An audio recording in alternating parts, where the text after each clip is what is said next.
Olá pessoal, sejam bem-vindos para mais um vídeo. O vídeo de hoje vai ser um bocadinho diferente porque eu vou trazer um tema que é novo aqui no canal. No entanto, eu já sou consumidora deste tema há algum tempo, vejo noutros canais e como tinha bastantes com várias aspas, pronto, tinha algumas pessoas a dizer que até era interessante. Eu decidi então trazer aqui um caso que eu ainda não vi ninguém, pelo menos aqui em Portugal. Desculpa se eu estiver errada, eu procurei, mas eu não encontrei ninguém a falar sobre este caso. Ed Gein nasceu em La Crosse, Wisconsin, em 27 de agosto de 1906. A sua família era composta pela mãe, que era Augusta, o pai, George, e o irmão mais velho, Henry. Falando um bocadinho da infância dele e de um bocado como é que era a família, era uma família muito religiosa, ou seja, eram mesmo certinhos com isso, eles ligavam bastante à religião deles. O pai, no entanto, tinha problemas com o álcool e então, por um lado, não fez muito parte da infância dos filhos e do crescimento deles. Era um pai severo, a mãe ida em aspas, e o ambiente lá em casa não era assim muito favorável para o crescimento deles, ou seja, isso também ajudou depois na história mais à frente. Mas como, lá está, eles ligavam muito à religião, eles não se podiam divorciar, então pronto, iam mantendo assim a família. Ao crescer, eu penso que seja esta a parte correta, porque já sabem que nos sítios lê-se uma coisa, noutros sítios lê-se outra, mas a mãe destes dois rapazes, ela teve primeiro o Henry, que era então o irmão mais velho, e a seguir ela gostava de ter uma rapariga. Como não conseguiu, pronto, teve um rapaz, ela ficou chateada com isso, achava que ela tinha cometido algum pecado porque Deus lhe dava uma filha e então o que ela fez foi criar o Ed, que foi o filho mais novo e o último filho que ela teve, foi criá-lo de uma maneira mais severa e de modo a ele não socializar principalmente com mulheres, porque a mãe dele dizia que as outras mulheres eram umas prostitutas, que tudo era pecado neste mundo. E então o Ed teve uma vida um bocadinho isolada das outras pessoas. Posto isto, como a mãe queria criá-lo de uma certa maneira, eles moveram-se então de La Crosse para Plainfield, para uma quinta que era completamente isolada. Vocês estão a ver os filmes de terror e assim, que têm aquelas casas no meio do nada, pronto, essa era a casa deles. E se eu estiver a olhar para baixo, eu tenho aqui uma caderninho. Pronto, então eles mudaram-se porque a mãe não queria que eles, principalmente que o Ed não fosse influenciado por exemplo, vizinhos ou assim, então por isso é que foram para uma casa mais isolada. A Augusta, a mãe, criou então os filhos na sua perspectiva mais severa e religiosa. Ela tirava sempre um bocadinho do seu tempo do dia para ler a Bíblia, só que ela apenas falava dos pecados e mortes e assim.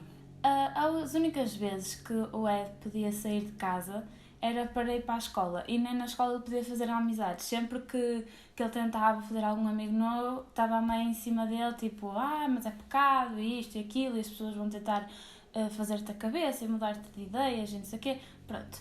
Então, apesar disso e de todo o bullying, porque o rapaz, como foi ao crescer, como era muito próximo da mãe, ele tinha assim, era um bocado mais afeminado, se é que me faz entender, e então ele sofreu um bocadinho de bullying com isso.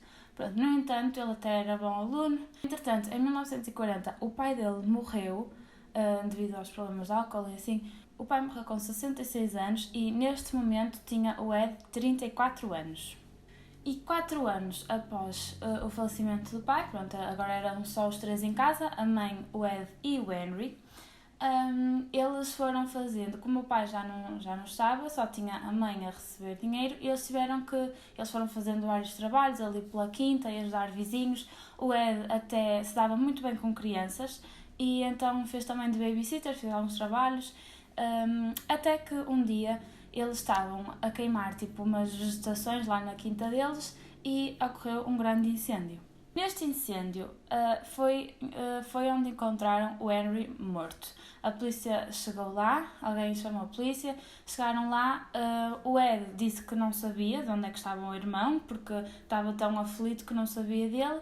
No entanto, aqui a polícia desconfiou porque o Ed disse, ao dizer que não sabia onde estava o irmão, praticamente a seguir levou-o ao sítio onde ele estava. Na autópsia que eles fizeram ao Henry, eles realmente encontraram fumo nos pulmões, apesar dessa não ter sido a causa da morte. Eles continuaram a procurar e encontraram alguns golpes, penso que foi na zona da cabeça, e parecia ter sido de um golpe bastante forte, então eles começaram a suspeitar do irmão. Mas pronto, eles depois não aprofundaram mais porque também não tinham provas contra ele e o caso foi encerrado e foi como se o Henry tivesse caído, pronto, foi um acidente. Um ano depois deste incêndio ter ocorrido, morreu a mãe com 67 anos, o que deixou os 2 filhos sozinhos. Depois de ler um bocadinho sobre este caso, eu vi que o Henry, como ele não foi, o crescimento dele não foi sobre regras tão severas como o Ed, o Henry acho que encontrou uma mulher, então a mulher era divorciada e já tinha 2 filhos. E isso, aos olhos da mãe, se a mãe soubesse, porque neste caso ela não sabia, se a mãe soubesse era um pecado enorme, ela ia ficar devastada com o filho. E então pensa-se que uma das razões, ou a razão principal para o Ed ter morto o Henry, seja essa, estar tanto a mãe e para ela não sofrer com isso. E muitas vezes o Ed até gozava com o irmão por causa dele ser louco pela mãe e que ela não era assim tão boa pessoa quanto ele pensava. No entanto, ele tentou avisá-lo, mas não deu com nada e o Ed acabou por matar o irmão. Um ano depois disto ter acontecido, a mãe morreu com 67 anos e então o Ed ficou sozinho ali naquela casa. O que ele fazia para se entreter, além de alguns trabalhos que ele fazia lá na quinta, que continuava a fazer na quinta, ele tinha uma coleção enorme de livros de anatomia. E nesses livros ele aprendeu a exumar corpos. Pronto. Aqui é que começa a história realmente macabra. Dentro da casa dele, ele estava tudo tipo, desorganizado, tudo a acumular pó, a acumular lixo, ele não tinha cuidado nenhum, apenas havia um quarto que ele tinha cuidado, que era o quarto da mãe. Deixava sempre tudo impecável, sempre limpinho como ela gostava.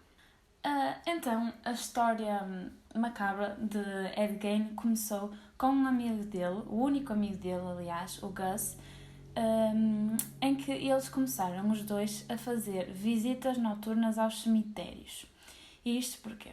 Assim, o Ed dizia ao Gus que era para estudar os corpos cientificamente e o amigo lá acreditou, não sei como, não é? Mas pronto. Eles iam os dois várias vezes ao cemitério durante a noite e o que é que o Ed fazia? Ele gostava muito de ler jornais, ele lia os livros e também gostava muito de ler os jornais. E nos jornais havia aquelas páginas com os óbitos. E ele aí ia ver à sua zona as mulheres mais parecidas ou que tinham alguma parecença com a mãe dele e ele via as que tinham sido mortas, que tinham morrido há pouco tempo, que foram enterradas recentemente. Então, o que é que ele fazia? À noite, com o seu amigo, ele ia ao cemitério, procurava essas mulheres e retirava de lá o corpo. Nisto, passado uns anos, o Gus, o amigo dele, foi para um lar, porque eles também começaram a ficar velhotes, tá? O amigo dele foi para um lar e então ele começou a fazer as coisas sozinho. Desta vez, ele teve 2 vítimas. A primeira vítima foi então Mary Hogan. Ela trabalhava num bar e o que aconteceu foi um agricultor que andava a trabalhar por perto desse tal bar ia lá beber um copo, mas viu que aquilo estava tipo tudo remexido, sabem? Que tinha andado lá alguém, as cadeiras não estavam no sítio, as mesas também não, e até que ele encontrou uma poça de sangue no chão. Ele andou a investigar, entretanto chamou a polícia também, andou a investigar por lá e ele reparou que nas portas dos fundos tinha um rastro de sangue, ou seja, alguém tinha morto a Mary e tinha arrastado, provavelmente pela porta dos fundos, até um carro. Infelizmente, não conseguiram encontrar o corpo desta primeira vítima. Passados 3 anos, em 1957, houve uma segunda vítima mortal com o nome de Bernice Worden. Esta senhora trabalhava numa loja de ferragens e, por acaso, o filho era xerife lá na zona. E então, vocês mais tarde já vão ver como é que eles conseguiram apanhar. Mas, por acaso, o xerife notou, foi lá, encontrou a mesma coisa, também tinha um rastro de sangue pela porta dos fundos, portanto, tinham levado a senhora. Como eles não conseguiram encontrar mais pista nenhuma, o que é que o filho fez? Filho barra xerife. Foi à caixa registradora e foi ver a última fatura que ela tinha passado. E nessa fatura estava o nome do Ed Gein, que ele tinha ido lá fazer uma compra, que acho que nem tinha a ver, era tipo um coisinho daqueles anticongelante, uma embalagem de anticongelante, ou seja, não tinha nada a ver com o assalto ou a morte. A partir daqui, como eles já tinham um nome, eles realmente pensaram, ok, muito provavelmente a culpa é deste senhor, porque eles já sabiam quem era, por causa deles morarem lá nessa zona tão isolada. Agora, a partir daqui, só quero chamar a atenção, porque esta parte é mesmo macabra, tipo, quem for mais sensível, pronto, só estou a avisar. Eu não vou passar imagens nenhumas aqui no vídeo, porque as pessoas não são obrigadas a ver. Há quem seja mais sensível, portanto, todas as imagens das coisas que eu falar a seguir vão estar aqui em baixo na caixa de descrição, junto ao botão de subscrever, não se esqueçam. Pronto, esta parte então macabra, a polícia chegou lá e adivinhem só, chegou tipo lá onde ele tinha as coisas e eles deram de caras com um corpo que era o da, tanto um como o outro, eu já não sei qual era o corpo que estava lá. Eu penso, sim, era a segunda vítima, a Bernice Worden, a tal mãe do xerife, era essa que ainda estava lá exposta. A outra já tinha sido usada para umas coisas que eu vou falar a seguir. Então, eles encontraram o corpo dessa mulher virado ao contrário, pendurado no teto. Estão a ver tipo aqueles ganchos que se usa nos talhos e assim para prender, é tipo umas coisinhas assim afiadas. Pronto. A senhora estava presa por aí, de cabeça para baixo, e tinha um corte desde o genital até à cabeça. À cabeça, entre aspas, porque ela estava decapitada. Pelo que eu li, ele usava uma serra elétrica, uma motosserra elétrica, para esculpir as vítimas, e por acaso, este caso, o Ed Gein, deu a origem a vários filmes, até há um que é Leatherface e assim, que eu também vos posso deixar cá em baixo na descrição se vocês quiserem ver. E a história dele deu origem a bastantes filmes. Pronto, era só aqui uma à parte. A partir daqui começa-se a perceber um bocado o porquê que ele fazia estas coisas. A polícia, quando chegou lá, eles encontraram órgãos em potes. Eu relembro que ele, apesar dessas duas vítimas mortais, ele tinha mais cerca de, penso que são 15 vítimas que ele tirou das campas do cemitério. Ou seja, não as matou, mas também é crime, não é? Tirou-as lá das campas do cemitério, levou para casa e tinha órgãos em potes, usava tipo os crânios das vítimas, cortava a parte de cima e usava isso como tigelas para beber sopa e tudo mais. Quando chegaram lá também tinha um coração num prato na mesa de jantar e variadas peças de roupa bastante estranhas e macabras, que estou também arrepiada a dizer, mas ele tinha um cinto feito de mamilos. Por amor de Deus, quem é tipo o psicopata que faz um cinto de mamilos? E o pior é que há mesmo imagens disso, por isso é que eu não vou pôr nada aqui, porque é bastante gráfico e há pessoas sensíveis que não são obrigadas a ver isso. E a explicação para tudo isto, explicação, lá está, entre aspas, era que ele, como foi criado assim muito com a mãe, ele desde novo que queria ser uma mulher. Só que como eles não podiam pagar uma operação para ele mudar, ou pelo menos ele pensava isso, ou nem sei se ele sequer alguma vez sequer tentou, mas ele achava que a resolução desse problema era pegar na pele das mulheres. Ele literalmente tirava a pele das mulheres e fazia calças, fazia camisolas, e o pior é que ele cortava os genitais e metia literalmente nas calças para se sentir mais mulher, o que é só estúpido. Também ele usou, o que a polícia descobriu lá, da primeira vítima mortal, a Mary, descobriu uma máscara feita com a cara dela. Tipo, estão a ver? Tipo, ele tinha um fato completo, ele tinha desde a cara, genitais, mamilos, tinha tudo. Ele vestia também muito a roupa da mãe, que era uma maneira de a sentir mais próxima dele. Pronto, no entanto, ele foi apanhado, não é? Depois de eles verem aquilo tudo. Até a polícia ficou tipo incomodada. Aquilo deve ter sido mesmo um caso, como o resto dos casos de serial killers, deve ser mesmo complicado para uma pessoa tipo, chegar ali e aparecem as coisas mais macabras de sempre e nunca ninguém está à espera. Posto isto, quando ele estava a confessar os crimes, ele disse que entre 1947 e 1952 ele fez 40 visitas noturnas em 3 cemitérios diferentes para exumar os corpos. Em janeiro de 1958 ele foi considerado incapaz de ser julgado em tribunal, psicologicamente, e então o que eles fizeram foi interná-lo durante uns tempos num hospital psiquiátrico e, passado 10 anos, eles notaram uma melhoria e então já o consideraram capaz de ser julgado.